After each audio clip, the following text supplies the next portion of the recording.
Hello everyone, Assalamualaikum warahmatullahi wabarakatuh. How are you today? I hope all of you are doing well. I am Miss Bella. In this occasion, I'm gonna talk about narrative text.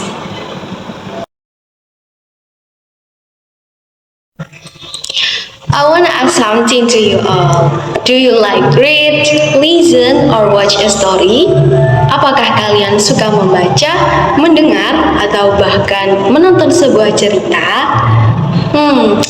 I think all of you already familiar with the stories of Malin Kundang, Snow White, and Cinderella, right?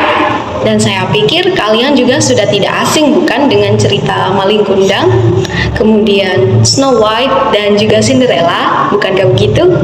Nah, cerita-cerita tersebut merupakan contoh-contoh dari naratif teks. Nah, kali ini kita akan belajar lebih dalam mengenai naratif teks.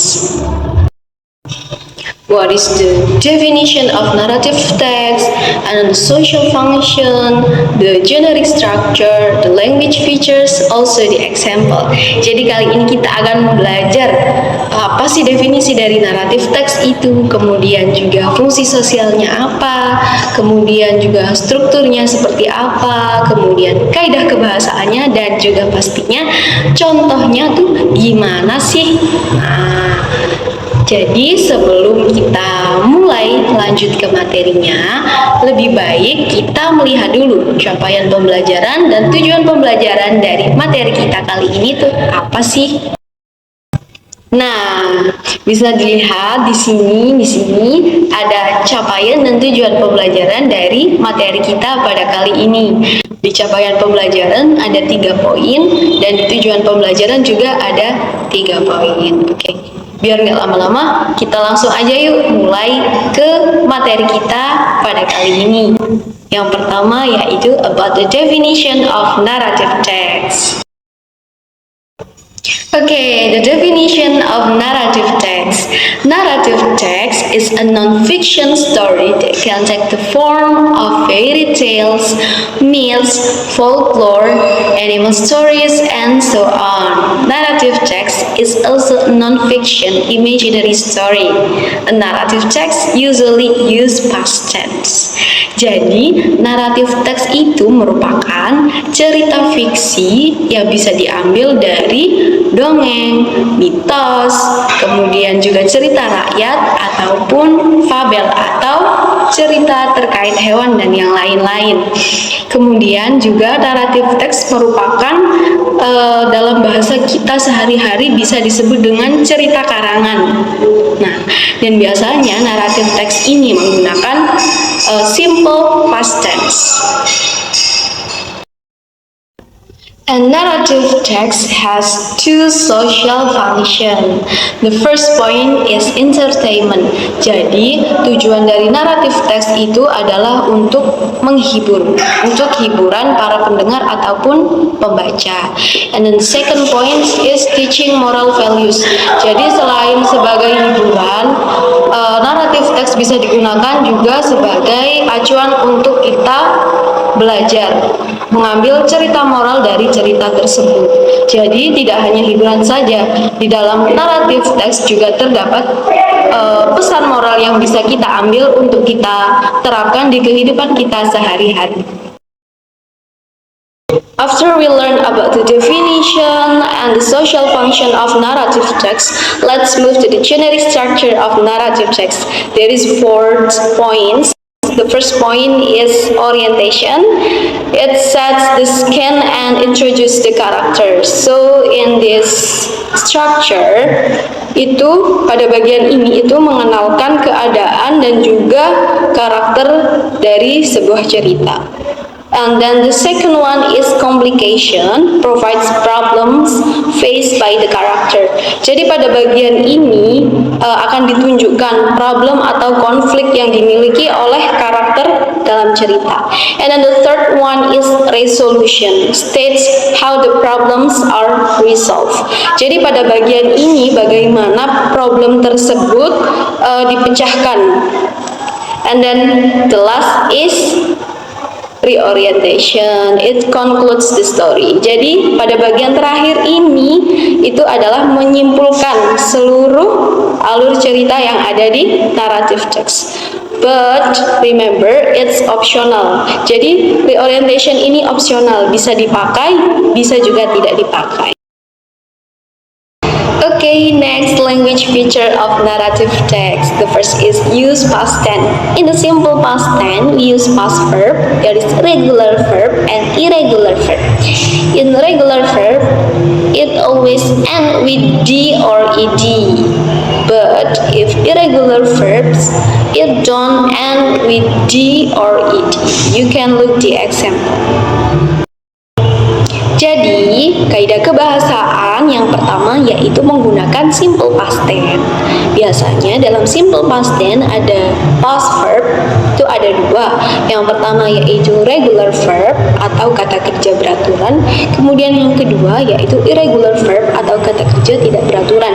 Kalian bisa lihat contohnya langsung ya. Kemudian juga di sampingnya ini ada beberapa contoh dari kalimat simple past tense. Di situ ada positive, negative, and interrogative. Kalian bisa baca sendiri ya untuk contoh-contohnya. And the second one, use adverb of time atau biasa kita sebut sebagai keterangan waktu. Untuk contohnya itu ada once upon a time, a very long ago, one day, dan lain-lain. Kemudian yang ketiga, use temporal conjunction. Temporal conjunction itu apa sih? Temporal conjunction itu adalah kata penghubung yang mengindikasikan adanya urutan waktu.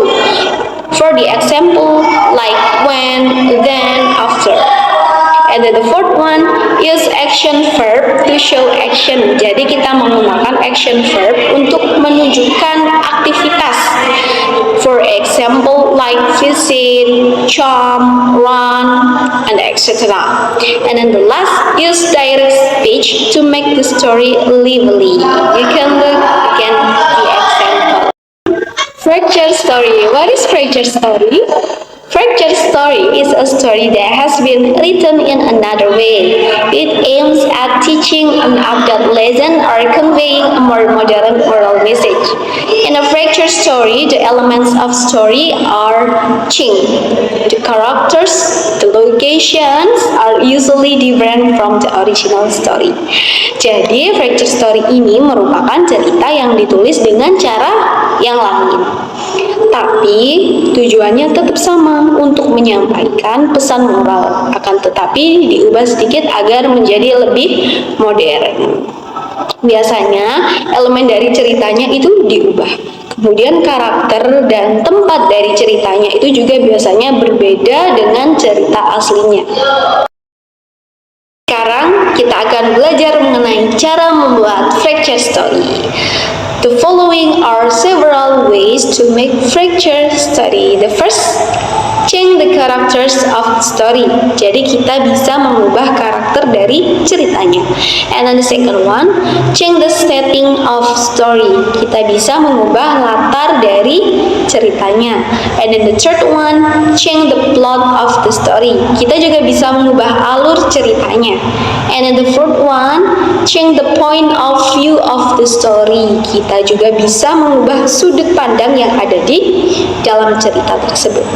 And then the fifth one, change the conflict of the story. Kita juga bisa mengubah konflik atau permasalahan yang ada di dalam ceritanya. And then the sixth one, change the end of the story. Kita bisa mengubah akhir ceritanya itu seperti apa. And then the last is create a mix and match story. Jadi kita bisa menggabungkan antara cerita satu dengan cerita yang lainnya untuk membentuk satu cerita baru untuk menyampaikan pesan moral yang baik untuk para pembaca. Oke, setelah kita tahu semuanya terkait definisi, social function, kemudian juga generic structure-nya, kemudian language feature, kita juga belajar tadi gimana caranya buat fracture story. Nah, sekarang kita langsung aja lihat gimana sih contohnya. So, this is the example of fracture story. The title is Eko Ella. Jadi judulnya Eko Ella. Kenapa sih kok Eko Ella? Kan aslinya Cinderella. Ya karena dalam cerita ini disebutkan bahwasannya Cinderella itu aktivis lingkungan, makanya disebut dengan Eko Ella. Oke, kita bisa lihat langsung strukturnya ya. Di situ ada orientation. Tadi ingat gak orientation itu membahas terkait perkenalan keadaan dan juga karakter atau tokoh yang ada di dalam cerita. And then the second one there is the complication. Di sini juga berisi problem atau konflik yang dialami oleh karakter dalam cerita. And then resolution. What is resolution? Resolution itu tadi kan penyelesaian atas konflik atau masalah yang dialami karakter.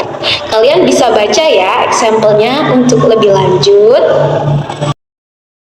Okay, that's all for our material today. I hope you can enjoy. If you have any question, don't hesitate to ask me. Wassalamualaikum warahmatullahi wabarakatuh. Goodbye and see you.